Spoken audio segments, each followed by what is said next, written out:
Here you can see 4 pictures. First is named variation. It shows 2 types of butterflies, yellow and brown. Second picture is named as competition. They are laying eggs in a large quantity. Competition starts here. These caterpillars are food for the birds. आता ह्या चित्रात तुम्ही बघाल तर चॉकलेटी रंगाचं खोड आहे आणि त्याच्यावर चॉकलेटी रंगाचे कॅटरपिलर्स मस्तपैकी जिवंत राहिले. पण जे पिवळे हिरवे होते, पिवळ्या फुलपाखरांच्या अंड्यांपासून निघालेले सुरवंट किंवा अळ्या, कॅटरपिलर्स, ते पक्ष्यांना पटकन दिसले आणि ते खाद्य झाले त्यांचे, त्यामुळे त्यांचं प्रमाण कमी झालं. Fourth is selection. The nature selected the butterflies which were able to survive in that condition. So in these 8 butterflies, 6 are brown while only 2 are yellow. पिढ्या पिढ्या पिढ्या गेल्यावर असं होतं की जी जगायला तिथे सक्षम होती ती कोणती, तर चॉकलेटी रंगाची फुलपाखरं. मग त्यांचं प्रमाण, त्यांची संख्या वाढत गेली आणि जी पिवळी फुलपाखरं होती की ज्यांच्या अळ्या पक्ष्यांना पटकन दिसत होत्या, भक्ष्यस्थानी पडत होत्या, ती त्या तिथे जगायला अक्षम ठरली. मग त्यांचं प्रमाण हळूहळू कमी होत गेलं. इथे तुम्ही बघाल तर 6 ब्राऊन फुलपाखरं तेव्हा फक्त 2 येलो फुलपाखरं. पुढच्या पिढ्यांमध्ये हे प्रमाण आणखी कमी झालं असेल. The pictures you just saw suggest the survival of the fittest, and that is called Darwin's theory of natural selection. What does Darwin say? He says that all the organisms reproduce prolifically because all the organisms compete with each other in a life-threatening manner. आता याचा अर्थ काय? सजीवांमध्ये जगण्यासाठी जीवघेणी स्पर्धा असते. अक्षरशः आपण म्हणतो ना मराठीत, जीवो जीवस्य जीवनम. एकाला दुसराचा जीव खातो, त्याला त्याच्यापेक्षा मोठा प्राणी खातो. वनस्पतींच्या बाबतीत पण तेच आहे. वनस्पतींना खाणारे सुद्धा प्राणी आहेत. In this competition, those organisms sustain which show modifications essential for winning the competition. आता ही जगण्याची स्पर्धा जिंकण्यासाठी ज्यांच्या शरीरांमध्ये योग्य असे बदल आहेत, the organisms which can adaptation, शिकलात ना तुम्ही 8वीत, तर त्यांच्या शरीरात जे आहेत क्वालिटीज ते जिवंत राहतात. याच्यासाठी एक मस्त उदाहरण बघूया आपण. समजा हरणांचा कळप धावतोय आणि त्यांच्या मागे वाघ लागला, तर कोणतं हरण सापडेल वाघाच्या तावडीत की जे कमकुवत आहे, आजारी आहे, अशक्त आहे, ते हरण सापडणार, त्याला तो वाघ खाऊन टाकणार. आणि जी मजबूत होती हरणं, चांगली व्यवस्थित होती, ती पळून जातात.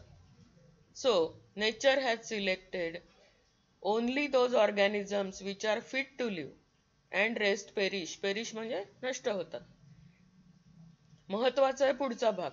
Sustaining and selected organisms can perform reproduction and thereby give rise to new species with their own specific characters. असं पिढ्यान होत गेलं की काय होतं, ही जी जगण्यासाठी उपयोगी पडणारी कॅरेक्टर्स आहेत ती त्या पुढच्या जनरेशन्स मध्ये येत जातात आणि बदल होत चेंजेस होत जातात आणि नवीन स्पेशीज तयार होतात. कशा, त्या पुढे आपण शिकणारच आहोत. For this purpose Darwin had published a book टायटल्ड origin of species.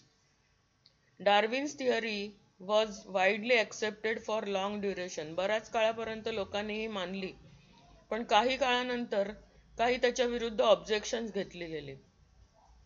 Then also Darwin's theory of natural selection, that is survival of the fittest, is an important theory and it is still having some importance. आजही तिला मैलाचा दगड मानलं जातं आणि अजूनही तिला तेवढंच महत्व आहे इव्हॉल्युशन मध्ये. जेव्हा माणसाला कळलं की नेचर असं सिलेक्ट करतो चांगली कॅरेक्टर्स, तेव्हा त्यांनी हे आपल्या स्वतःच्या सायन्सच्या मदतीने आर्टिफिशियली सिलेक्ट करायला सुरुवात केली. That is called artificial selection. What is that? इथे मध्ये तुम्हाला दिसतंय वाईल्ड मस्टर्ड म्हणजे रानटी मोहरीचं झाड. मोहरी असते ना आपली, तिचं झाड. त्याच्यातले 6 वेगवेगळी कॅरेक्टर्स उचलली माणसाने शास्त्रीय पद्धतीने आणि त्यांच्यापासून 6 वेगवेगळ्या भाज्या बनवल्यात, म्हणजे आपल्या रोजच्या बघण्यातल्या आहेत. बघा हा, गंमत आहे एकदम. From leaves of this wild mustard we have developed kale. पालेभाजी आहे ही एक. केल नावाची पालेभाजी पानांपासून विकसित झाली. फ्लॉवर बर्ड्स पासून कॉलीफ्लॉवर आणि त्याच्यासारखाच दिसणारा हिरवा broccoli. Cauliflower and broccoli were developed from flower buds of this mustard. Then from its stem, kohlrabi, that is अल्कोल म्हणतो ना आपण, अल्कोलची भाजी खाल्ली असेल तुम्ही, ते अल्कोल हे याच्या स्टेम पासून डेव्हलप केले. रूट पासून टर्निप्स म्हणजे सलगम नावाची एक मुळ्यासारखी किंवा बीट सारखी भाजी असते, ती डेव्हलप केली. आणि टर्मिनल बड पासून कॅबेज म्हणजे आपला फुलकोबी डेव्हलप केला. So all these 6 are examples of artificial selection. These 6 vegetables are developed by man. They are, आपण आधी शिकलो ना, संकरित जाती किंवा तयार केलेले आहेत. Then again here you can see giraffe, picture of a giraffe. जिराफांचं खाणं काय, तर त्यांना उंच फांद्यांवरचा पाला आवडतो. To eat these leaves it requires long neck. So by generations to generations, neck went on elongating. जसं जसं उंच पाला खायची त्यांना गरज भासली, तशी मान लांब करत गेले आणि त्यांची जिराफांची मान शरीराच्या मानाने खूपच उंच झाली. Second picture shows us ostrich, emu and birds like that. What are their characters? They are having long legs, long neck, heavy body, so they can't fly like other birds. So their wings have become short and non-working. इतर पक्ष्यांच्या सारखे हे शहामृग, emu हे उडू शकत नाहीत, कारण त्यांचे पाय लांब आहेत, शरीर अवजड आहे आणि त्याच्यामुळे त्यांच्या पंखांचा उपयोग कमी कमी होत गेला, त्याच्यामुळे ते पंख लहान झाले. Third picture shows us iron smith, लोहार. लोहाराचं काम काय, तर तो घण घालतो, त्याच्यासाठी त्याचे हात, खांदे, छाती यांचे स्नायू भरपूर वापरले जातात. So muscles of hand, then chest have become very strong. Fourth picture shows lizard, सापसर्डी आहे. सापसर्डीची सवय आहे बरोईंग हॅबिट. बरोईंग हॅबिट म्हणजे ती जमिनीमध्ये बिळं खणत जाते तोंडाने आणि आतमध्ये जाते, ही तिची सवय. अशा वेळी, आणि ती आहे सरपटणारी प्राणी, it is reptile. So it's legs were not that much useful like other animals. So legs started degenerating. जेव्हा त्यांना त्या पायांचा उपयोग होत नव्हता, तेव्हा त्या आळसाने पायांचा वापर कमी होत गेला आणि हळूहळू पाय नाहीसे होऊन सापसर्डी किंवा सरड्यापासून पुढे साप इव्हॉल्व झाले. हा सगळा जो कन्सेप्ट आहे, that is called Lamarckism, principle of use or disuse of organs. Morphological changes occurring in living organisms are responsible for evolution, and reason behind those morphological changes is activities or laziness of that organism. This was stated by a scientist called Lamarck. जेवढं तुम्ही आळस कराल एखादा organ वापरायचा, त्या ऑर्गनचं काम कमी होत जातं. याच्या उलट जेवढा तुम्ही ते एखाद्या ऑर्गनचा वापर वाढवाल, तेवढी त्याची डेव्हलपमेंट होत जाते, असं स्टेट केलं कोणी, तर लॅमार्कने. अजून एक उदाहरण देता येईल. Legs of birds like swan and duck. Swan and duck म्हणजे कोण, राजहंस आणि बदक, हे राहतात पाण्यामध्ये. So their legs have developed म्हणजे त्यांच्या पायांच्या बोटांमध्ये पडदे येतात, आणि ते स्विमिंगसाठी युजफुल होतात. पाय इतर पक्ष्यांपेक्षा वेगळे पाय असतात त्यांचे. And snakes, we just we saw that example in detail. All these examples are types of acquired characters. Acquired म्हणजे मिळवलेली. मिळवलेली जे कॅरेक्टर्स आहेत ती लॅमार्कनी सांगितली. and are transferred from one to another generation. ही जी मिळवतात कॅरेक्टर्स ती त्याच्यापर्यंत राहत नाहीत, पुढच्या जनरेशन्स मध्ये जातात, असं लॅमार्कचं म्हणणं होतं. This is called as theory of inheritance of acquired characters और लॅमार्किझम. इनहेरिटन्स म्हणजे पुढच्या पिढ्यांमध्ये ट्रान्सफर होणे. इथे पुन्हा आपल्याला पटलं की हा बाबा लॅमार्क म्हणतो खरं आहे हे सगळं. पण शास्त्रज्ञ काय म्हणाले, त्यांना ही पूर्ण थिअरी पटली नाही. त्यांनी म्हटलं की हा कॅरेक्टर्स एक्वायर होऊ शकतात, पण ती पुढच्या पिढीत जातील हे मात्र त्यांना मान्य नव्हतं. Why? Because we know just learn that these characters are transferred from one generation to another generation with the help of genes. So genes can't be changed due to your habits. They are permanent. So half part of this Lamarck theory was accepted, half wasn't accepted. Here we are going to see another concept. This is a bird called finch, and these are some 6 types of finches. Here you can see one bird, that is finch. This is called founder species. In the upper part you can see different types of beaks. Same bird with different beaks has developed new species because their food is common, nectar. हा जो Finch नावाचा पक्षी आहे त्याच्यापासूनच ह्या सगळ्या 6 जाती का वेगळ्या झाल्या, तर त्यांचं अन्न वेगवेगळं आहे. ज्यांना नेक्टर म्हणजे फुलातला मध हवा होता, the nectar eating species have long and pointed beaks. Here Amakihi, this bird also eats insects, so its beak is a bit longer and bent. Now see these species, their food is insects, so they have more uh, more shorter but pointed beaks.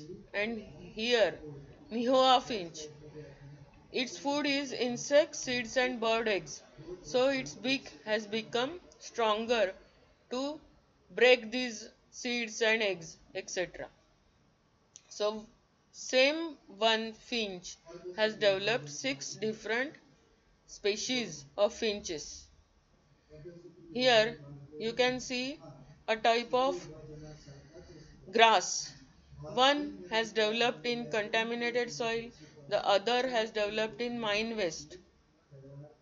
To bear this mine waste, it has developed some different characters. This grass can't survive here in uncontaminated soil. Same is the case with this grass. This uncontaminated soil grass can't survive in mine waste. So this is due to geographical change. Another example is Grand Canyon squirrel. It has similar color and texture of skin resembling with the rocks. What is this called? It is speciation. Formation of new species of plants and animals is the effect of evolution. Evolution also causes speciation. In the terms of science, what are species? It is the group of organisms that can produce fertile individuals through natural reproduction.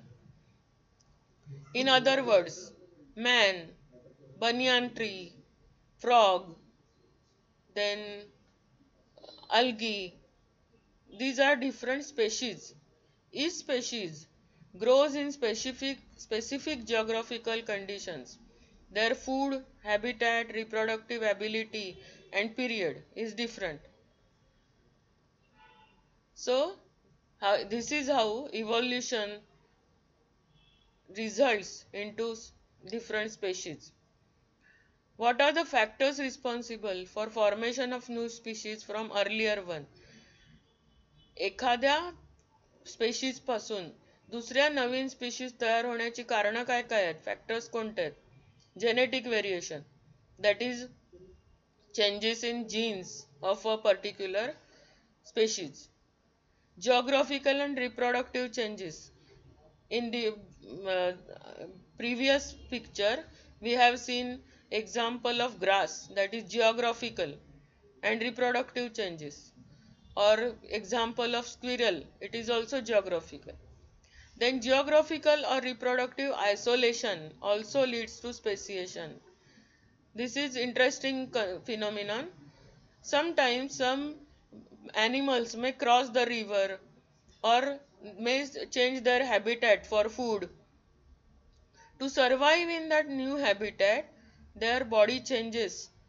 These changes are transferred to next generation and the next and the next, and thus new species are formed. This we will see again in our case only, human case.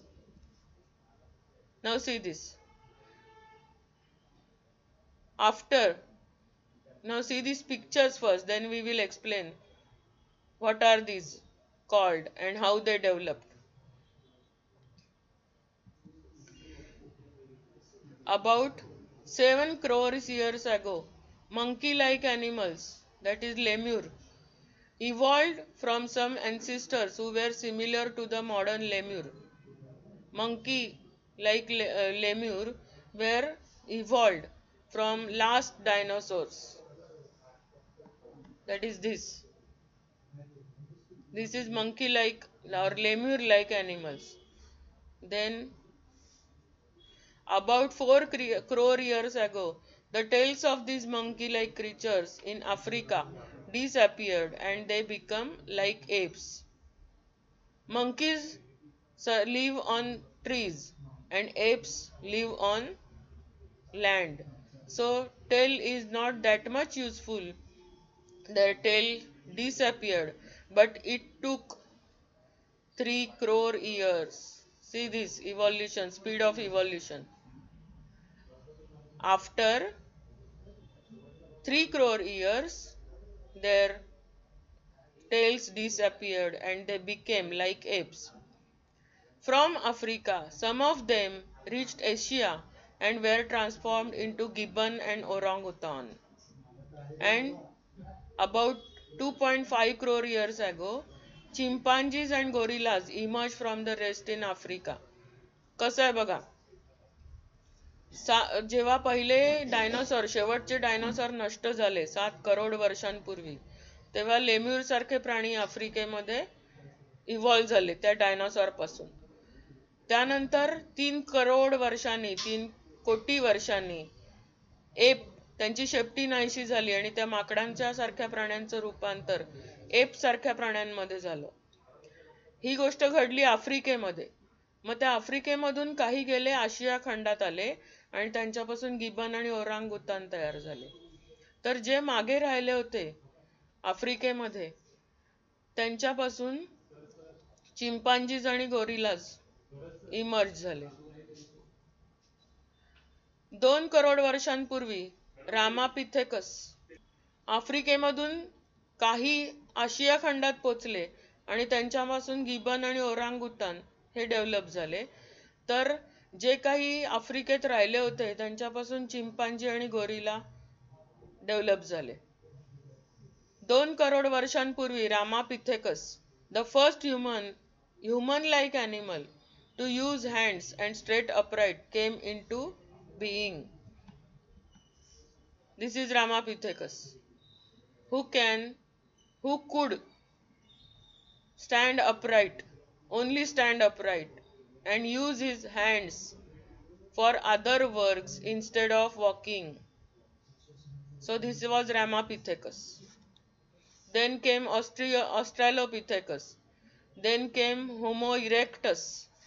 We are going to see this. Homo sapiens, Neanderthal and Homo sapiens sapien. Now we will see in detail. The ape in South Africa evolved 40 lakhs years ago and became bigger and smarter in size. South आफ्रिकेमध्ये जे app राहिले होते त्यांना आकाराने मोठं व्हायला आणि जास्त स्मार्ट व्हायला 40 लाख वर्ष जावी लागली. बघा किती हळूहळू हळू झाली evolution. Then 20 lakh years ago, the structure of this animal evolved to be a member of human or homo species. आपलं नाव आहे होमो, आपल्या स्पेशीजचं नाव. होमो म्हणता येईल किंवा ह्युमन म्हणता येईल एवढी त्यांच्यात प्रगती झाली. And became a skilled human. Those human could use some things for specific works. Humans walking with straight posture evolved 50 lakh years ago. He was Homo erectus, I showed you.